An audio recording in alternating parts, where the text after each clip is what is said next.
বৃহস্পতিবার আরও একটা কর্মনাশা ধর্মঘটে রাজ্যকে সচল রাখতে এবার উদ্যোগী রাজ্য সরকার।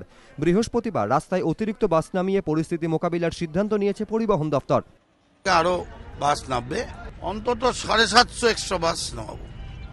আজ রাত্রির থেকে আমরা সব বুক করে নিচ্ছি।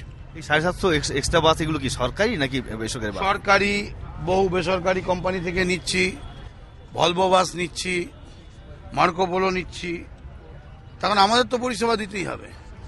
ধর্মঘটে কলকাতা বিমানবন্দর সচল রাখতেও নেওয়া হয়েছে একাধিক উদ্যোগ।